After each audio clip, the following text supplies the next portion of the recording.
é responsável por mais de 1 milhão de mortes por ano, segundo a Associação Brasileira de Psiquiatria e o Conselho Federal de Medicina, né? É um grave problema de utilidade pública. E domingo, né, dia 10, próximo domingo, dia 10 de setembro, é o Dia Mundial da Prevenção do Suicídio. E eu convidei o nosso amigo Danilo Cruz, que é psicólogo, é palestrante, é servidor público, é diretor da clínica Numen, para falar com a gente sobre a violência contra a mulher e o suicídio. Bom dia, Danilo, de vez em quando eu escorrego. Bom dia, Danilo, seja sempre bem-vindo e obrigada, né? Porque num feriado prolongado você está aqui aceitando e participando da Voz das Mulheres. Bom dia, Márcia. Bom dia, equipe da Rádio Excelsior. Bom dia, amigos ouvintes. É uma maravilha voltar a esta casa que sempre me recebe de maneira tão hospitaleira, amorosa, e para falar sobre temas tão cruciais com relação à saúde mental, e hoje especificamente falando desse tema tão sensível que a gente precisa volta e meia estar lembrando, não apenas em setembro, mas todos os meses do ano, que é a questão do suicídio. Isso. Antes da gente começar a conversar, eu vou pedir a Ivan Marques para ir para o nosso comercial. Quase eu esqueço por causa da mudança. Comunicando, Márcia Mendonça.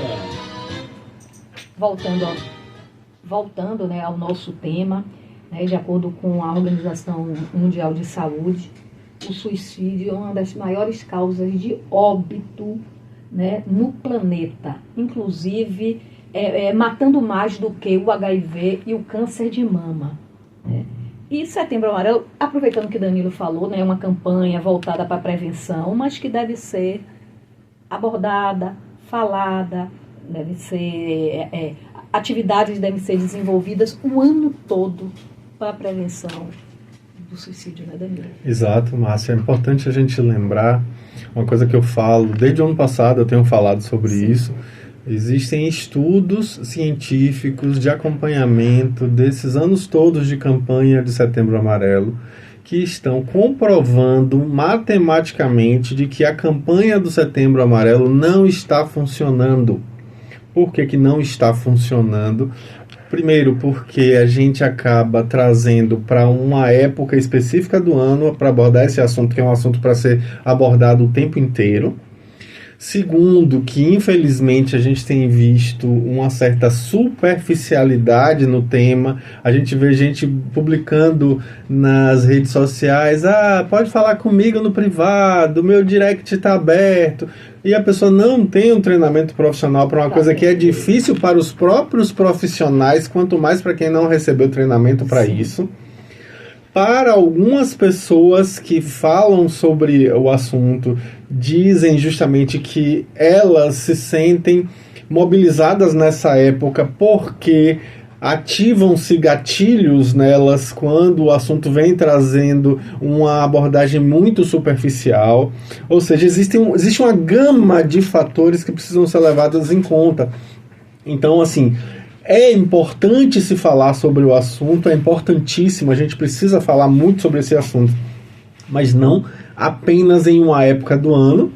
E por isso, inclusive, eu já te agradeço de antemão, porque aqui, nesta casa, nós já tivemos a chance de falar do assunto suicídio em outras épocas que não no setembro. Sim. Então, que a gente diga aqui de maneira bem clara: eu não sou contra a campanha do Setembro Amarelo, eu não sou contra as campanhas coloridas, como a gente tem falado, mas assim, infelizmente, a gente não está vendo a coisa funcionar como deveria. Porque, infelizmente, as pessoas só falam do tema naquela época do ano. Então, a gente precisa falar, inclusive, sem a superficialidade que está sendo prejudicial. Precisamos aprofundar. Perfeito, Danilo. E falando, né, voltando à questão das mulheres, né, que estudam apontam que as mulheres vítimas constantes de violência doméstica, de violência de um modo geral, que vivem relações tóxicas, abusivas, né, com privação social, com agressões também psicológicas, são 30 vezes mais propensas a morrer por suicídio, né? E, aproveitando também sua fala, né, os especialistas questionam sobre o tipo de cuidado, de acolhimento que essas mulheres estão recebendo, né? Eu já lhe pergunto de que forma o impacto da violência provoca a elevação das tentativas e do suicídio dessas mulheres? Então, Márcia, é importante a gente lembrar um dado que eu acho extremamente alarmante, que é o quê? Que acontece um suicídio a cada 40 segundos no mundo. A cada 40 segundos, um suicídio. Todos os especialistas nesse assunto têm trazido a informação de maneira sistemática de que há uma subnotificação. Boa parte das tentativas de suicídio não são notificadas e boa parte dos suicídios são encobertos e não notificados por conta disso. Então é possível que seja mais. Isso é importante lembrar, né? É possível que seja mais. Outro dado que é crucial para que a gente pense com relação à questão do suicídio. Existe uma estimativa de que ocorram 10 vezes mais tentativas do que efetivações de suicídio. 10 vezes mais. Ou seja, se a gente pensa em um suicídio a cada 40 minutos, ou 40 segundos, melhor dizendo, a gente vai pensar em 10 tentativas de suicídio a cada 40 segundos. É uma quantidade exacerbada, muito grande. E aí é bom lembrar que lá no ano de 2007, a gente teve 5.264 tentativas de suicídio por envenenamento, ou seja, intoxicação exógena. Sim. A pessoa vai usar um veneno para poder tentar se matar. Sendo que em 10 anos, esse número quintuplicou. Ou seja, aumentou 5 vezes. Foi para 26.251 tentativas de suicídio por intoxicação exógena. Então a gente vê que nesse mesmo ano 154 mil mulheres tentaram suicídio. E aí é bom lembrar que a cada 10 tentativas de suicídio por intoxicação, 7 são em mulheres.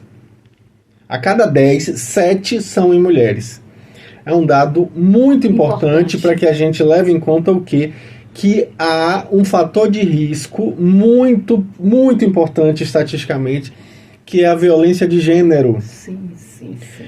A violência que as mulheres sofrem aumenta drasticamente a possibilidade da tentativa de suicídio, em especial por intoxicação exógena, ou seja, por envenenamento. E é determinante, né? É um fator de risco muito importante, a gente precisa estar muito atento, e por isso que é importante que a gente discuta a questão da violência de gênero, e é preciso que a gente discuta as políticas públicas para se prevenir esse tipo de coisa. Sim, exatamente, Danilo. E a gente sabe que, além das questões psicológicas, né, as mulheres têm mais risco da autolesão, da automutilação, né? E essa ação, né, esse comportamento de machucar a si mesmo, né, é um caminho, né, de forma repetida, pode ser um caminho até chegar ao suicídio, né? Pode sim. É muito comum que exista primeiro a automutilação, a autolesão, para depois haver a tentativa de suicídio. Tá? O que é que a gente está falando aí? A autolesão não suicida é aquela que a pessoa usa daquele corte, aquele hematoma, aquele machucado, para desfocar da dor psicológica, da dor emocional, mas ela não tem uma intenção clara de suicídio. Mas é comum que aconteça isso, da pessoa fazer esse tipo de ritual antes de uma tentativa deliberada. Então, sim, pode ser visto como sendo um caminho. Não necessariamente acontece isso sempre.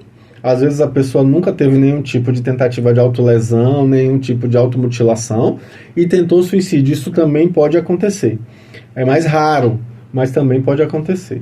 Mas sim, havendo o sinal ali de que a pessoa está fazendo autolesão, automutilação, é preciso que se tenha uma intervenção imediata para que ela não venha a desenvolver a tentativa propriamente dita.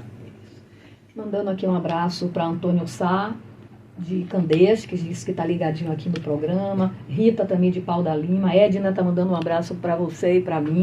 Obrigada, Edna. São os ouvintes que estão acompanhando, né, a mudança de horário, estão aqui juntinhos com a gente. Minha gratidão, eu agradeço, né, Um grande abraço a todos, uma maravilha poder saber que essas pessoas tão carinhosas estão nos acompanhando. Gente, né? Dona Edna, um grande abraço para a senhora.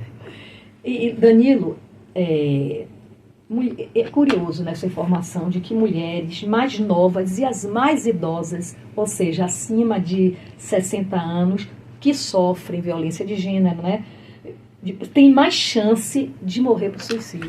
Existe um estudo interessante que vai trazer o fato de que a partir dos 9 anos a gente tem já tentativas. Olha o que eu estou falando aí, hein? É criança ainda. A partir dos 9 anos a gente já tem situações de tentativas deliberadas por conta da circunstância da violência. A gente tem aí um crescendo entre os 14 e os 19 anos, que é o ápice, é o auge. É a fase mais grave aí que precisa ser levada em conta.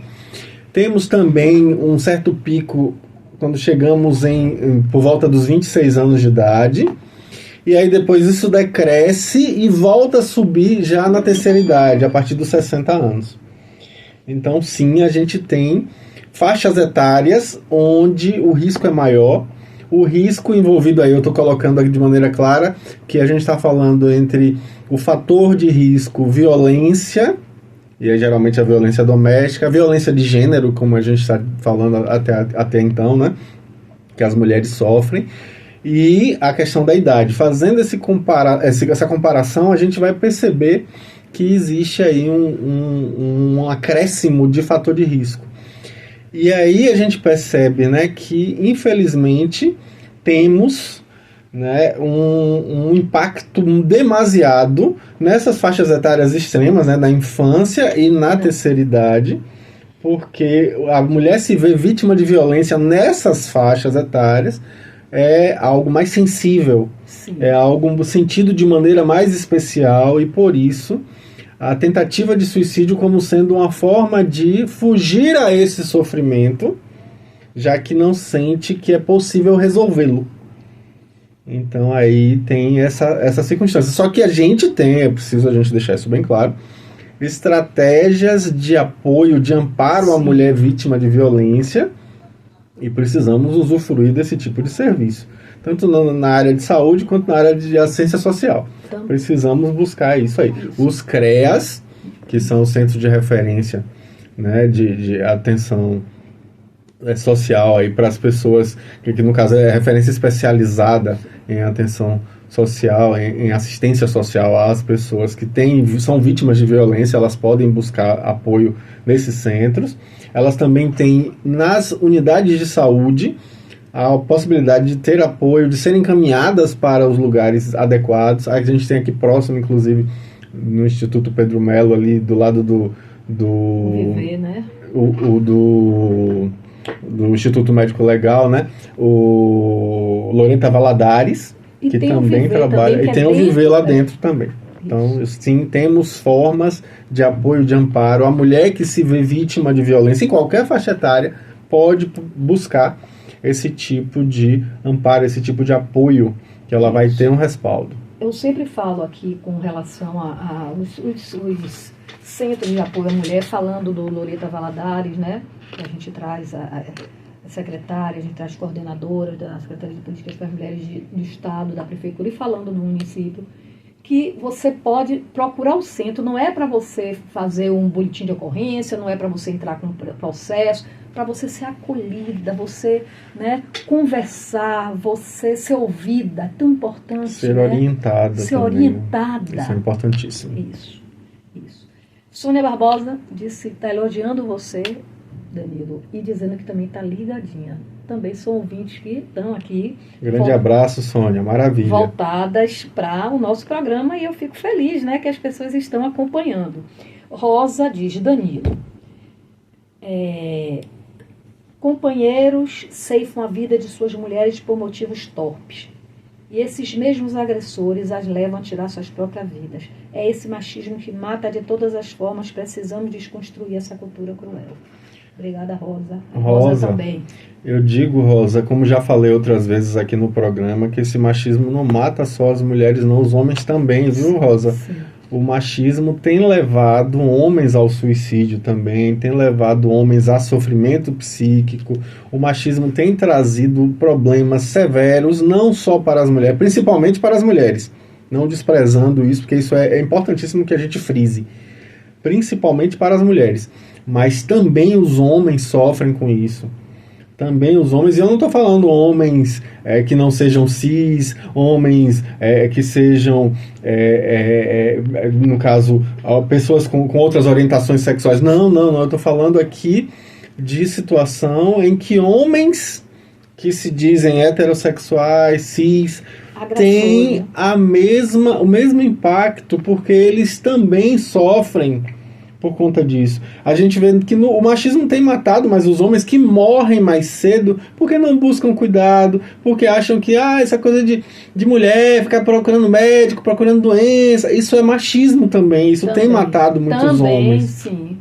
Então a gente precisa, sim, falar sobre esse tipo de assunto para poder abrir essa pauta e falar sobre masculinidade frágil, masculinidade tóxica. A gente precisa falar sobre esses assuntos, porque, infelizmente, ainda reproduzimos essa lógica equivocada de que ser homem é desse jeito específico.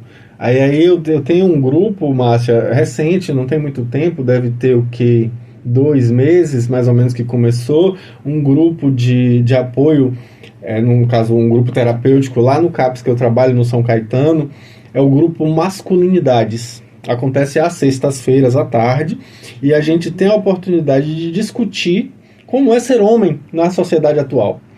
E é interessantíssimo, é riquíssimo ver como a gente constrói a visão do que é homem, como é o homem, o que é que um homem pode ou não fazer, o impacto disso na sua saúde mental também. A gente discute isso. E aí eu percebo como o machismo traz problemas para os homens que são, no caso, atendidos lá no CAPS que eu trabalho. Como o machismo tem trazido problemas de saúde em geral por conta dessa insistência num padrão completamente equivocado de viver a masculinidade. A gente vê que é bem claro isso, né? A masculinidade é o contrário da feminilidade. O ser homem é ser tudo que não tenha de feminino, de mulher. Aí essa construção faz com que você, por exemplo, não desenvolva em você a sensibilidade, o seu pendor artístico, que são estratégias terapêuticas, são formas, inclusive, de equilíbrio mental, de equilíbrio para a vida, que auxiliam a lidar. E o resultado, doença mental, e a pessoa vai precisar ser atendida no CAPS, ser acolhida no CAPS, ficar sendo acompanhada no CAPS, às vezes até para o resto da vida. E é um tema para a gente conversar. Com certeza, um tema riquíssimo, porque impacta diretamente na vida das mulheres. Ainda esse mês de setembro eu vou convidar novamente Danilo para a gente falar sobre isso. Pronto, maravilha, fico feliz. Porque é um assunto que eu gosto, eu tenho estudado bastante por conta desse grupo. Sim. E gosto muito. Oi, Cristina Lopes está dizendo, bom dia. Vocês acham que essas instituições funcionam?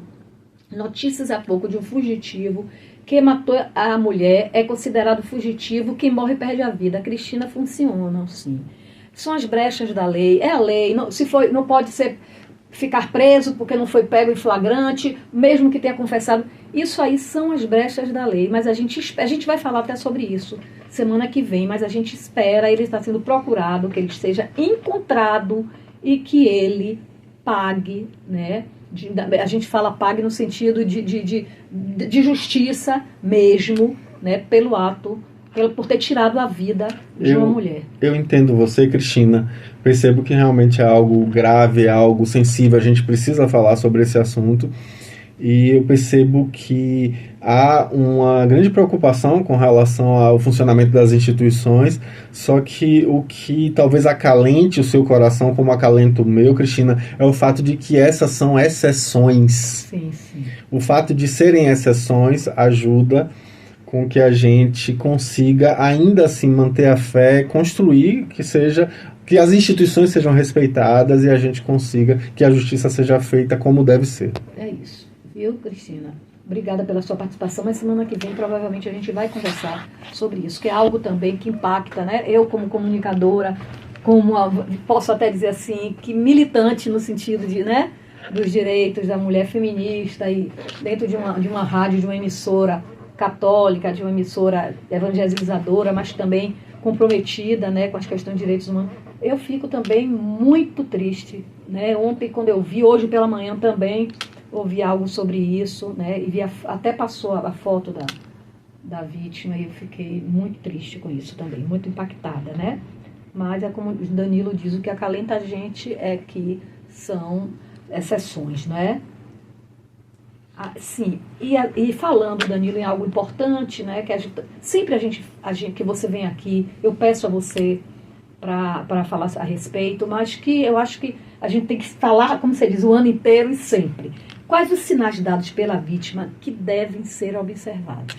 A gente precisa estar muito atento, Márcia, a falas de desvalia, a falas do tipo assim, essa vida devia terminar mesmo, eu não sei o que eu estou fazendo aqui, eu sou um peso para todo mundo, para que serve isso, eu viver isso? Essas falas, às vezes até a pessoa fala assim, em vez de dizer assim, se eu morresse era melhor, ou então era melhor mesmo era se eu nem tivesse nascido. Essas falas são sim alertas, a gente precisa ficar muito atento, porque a pessoa pode nem estar ameaçando o suicídio, porque também é um alerta gravíssimo. Se a pessoa já ameaça, já diz que vai fazer, a gente não vai esperar para ver se realmente ela vai fazer ou não. A gente vai tomar uma atitude, fazer algo a esse respeito.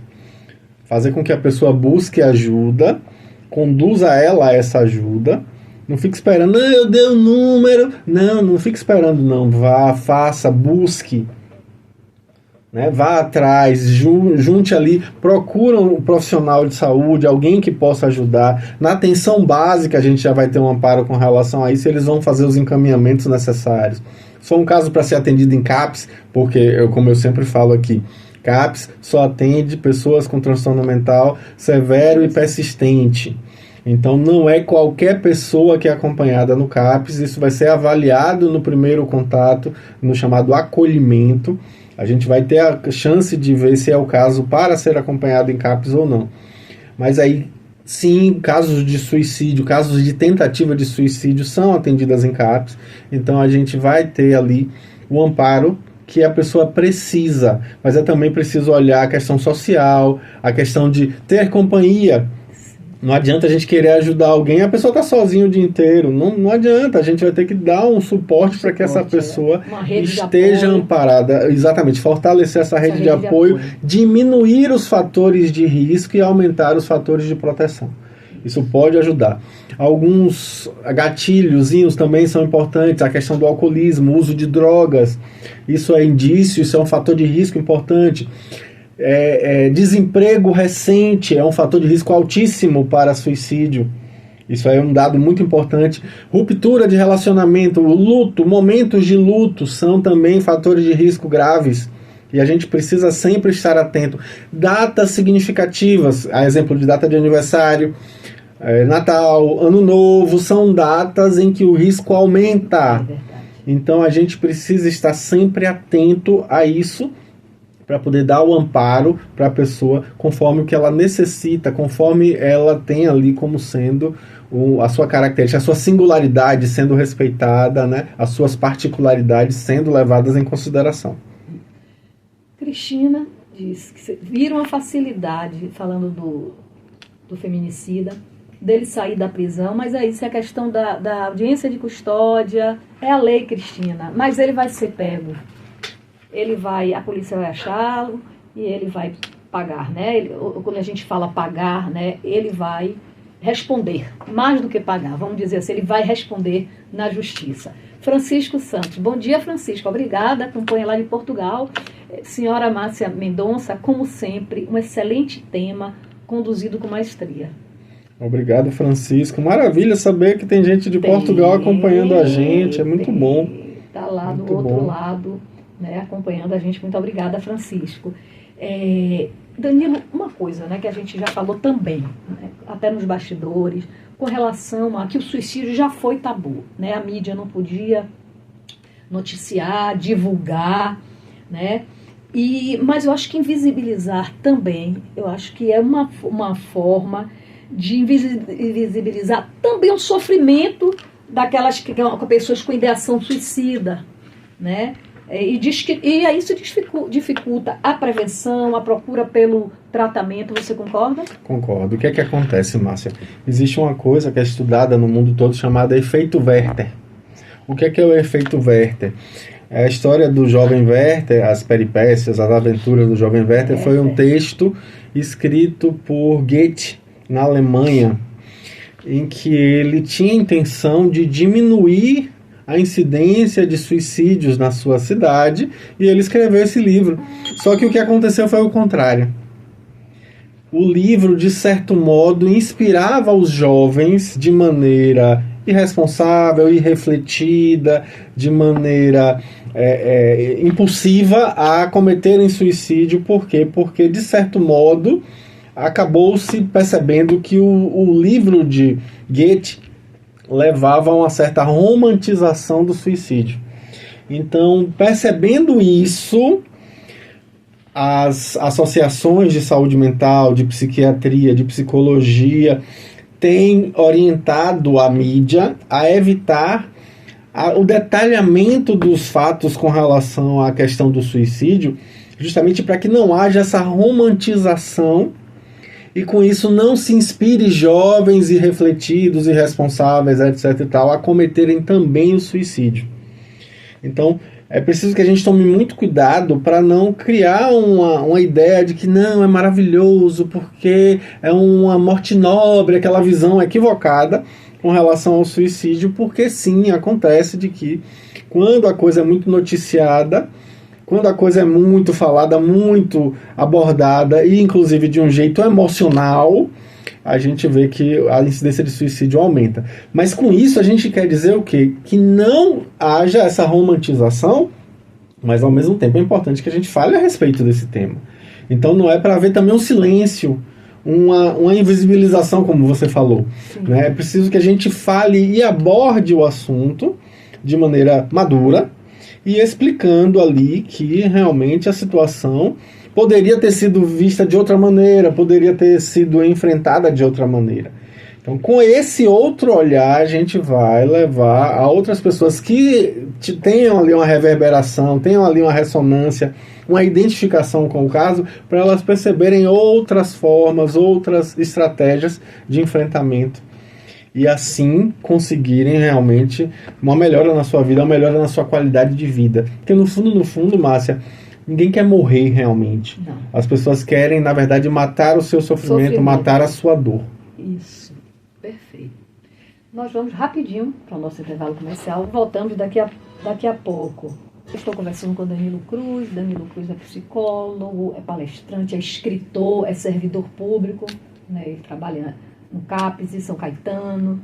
Então a gente está falando sobre a violência contra a mulher e o suicídio. Então, se você quiser fazer alguma pergunta, tirar alguma dúvida, o telefone fixo, 33287666, ou você pode mandar mensagem para o WhatsApp do programa para 993866138. Depois do WhatsApp, é muito mais o WhatsApp e o YouTube do que, na realidade, não é, Ivan?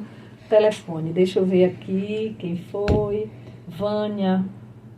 Doutor, falar sobre suicídio não previne? Não ajuda as pessoas que estão em sofrimento interno a buscar tratamento e ajuda?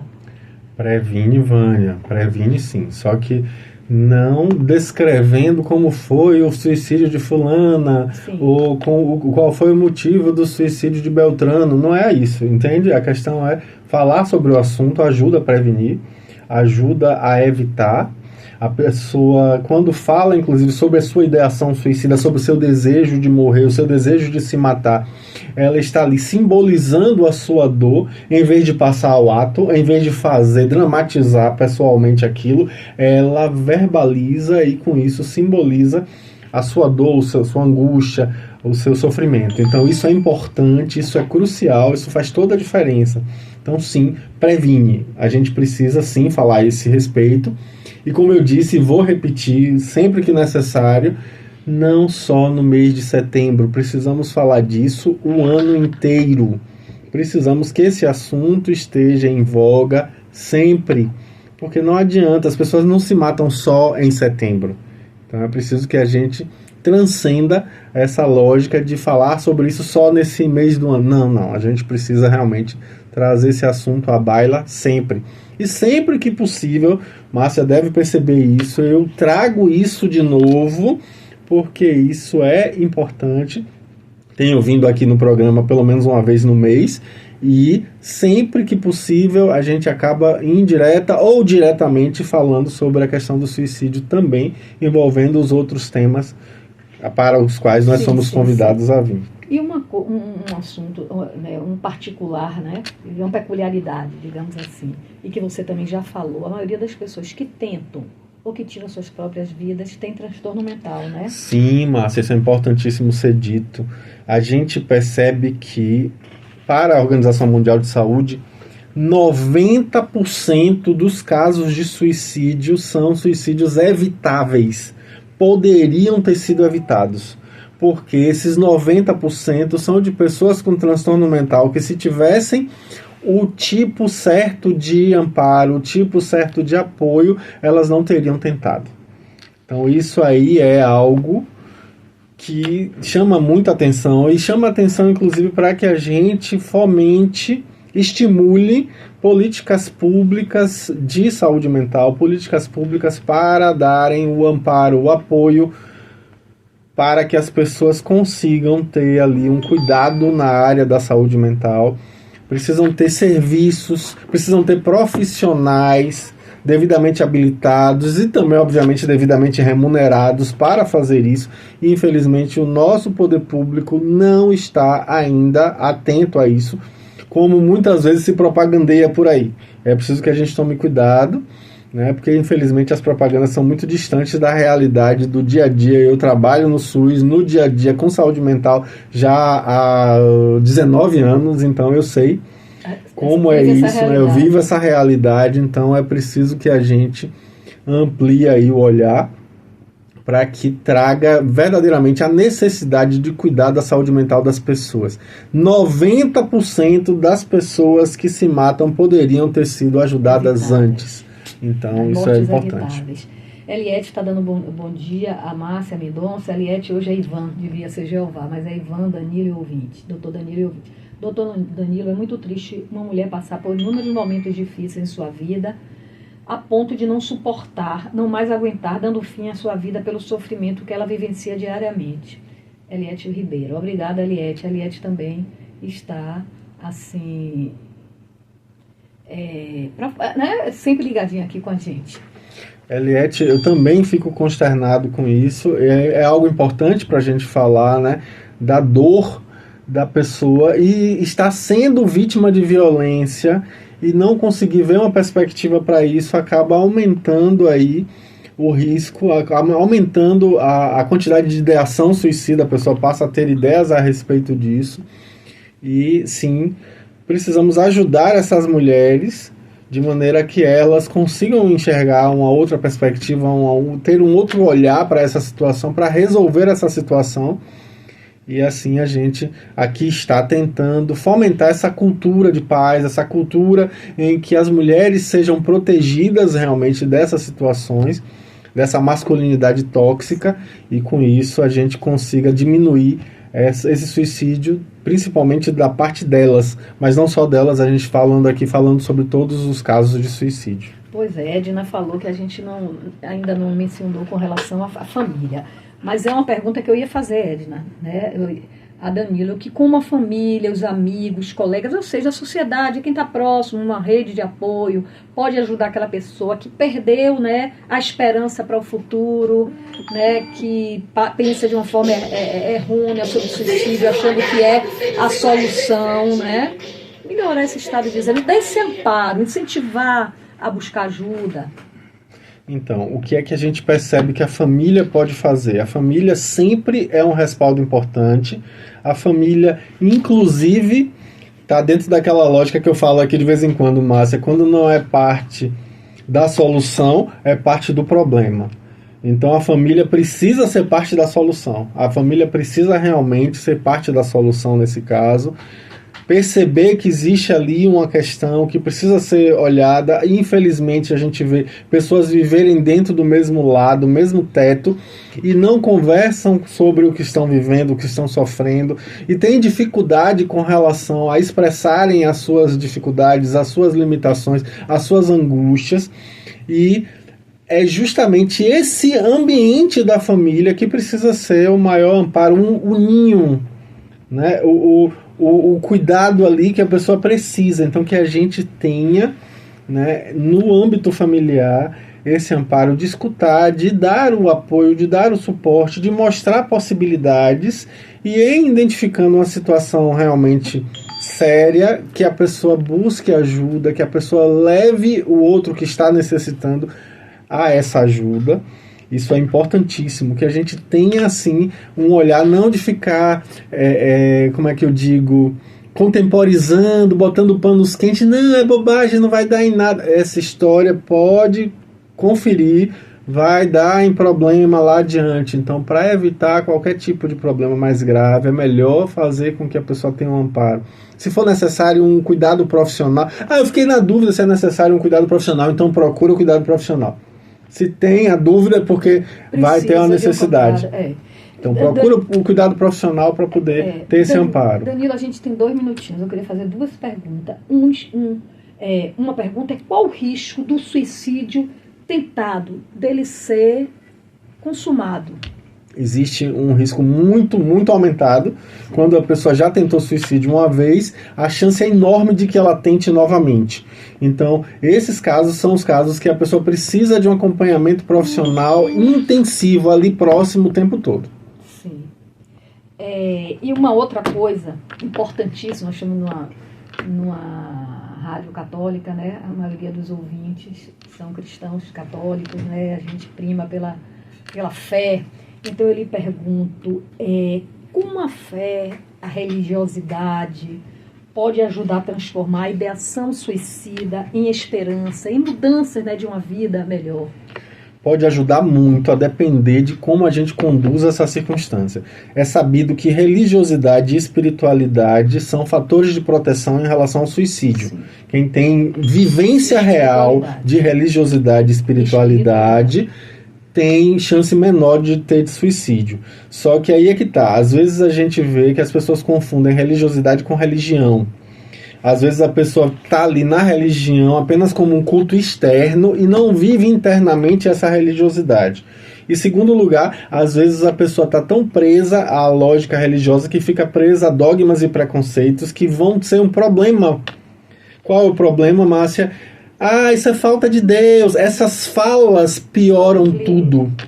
Essas falas detonam com a possibilidade de um cuidado. Dizer que é falta de Deus. Às vezes a pessoa não tem nenhuma religiosidade, uma espiritualidade, e não necessariamente é falta de Deus. A pessoa, na verdade, está precisando ali de um apoio de outra natureza, uma questão orgânica, uma medicação que vai ajudar. Ela tem um problema específico, pontual, um luto. Então, um amparo acima de qualquer coisa. Até porque se a gente se diz religioso, se a gente se diz espiritualizado, a gente precisa respeitar a visão religiosa do outro. Isso é importantíssimo. Perfeito.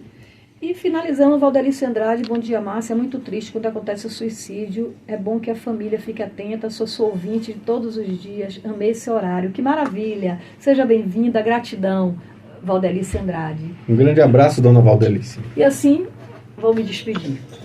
Danilo, muito obrigada mais uma vez. A gente tem temas de saúde mental, assim, inúmeros para a gente falar, né? Porque eu acho que é preciso informar a população. Faz toda a diferença, a gente faz a parte da gente, né, Danilo? É verdade. Eu agradeço em nome da comunidade, Márcia, a você e ao programa por trazer essa pauta tão maravilhosa, trazer esse espaço para falar desse assunto tão importante. Muito obrigado, um grande abraço e até breve. Com fé em Deus. Até breve. E eu me despeço. Agradeço aos ouvintes pela audiência, pela paciência, né? Segunda-feira estarei de volta, se Deus quiser. Olha, gente, nesse mesmo horário, 10 horas. Desejo um excelente final de semana para todos. Ficam com Deus. Agora, aqui eu gostaria de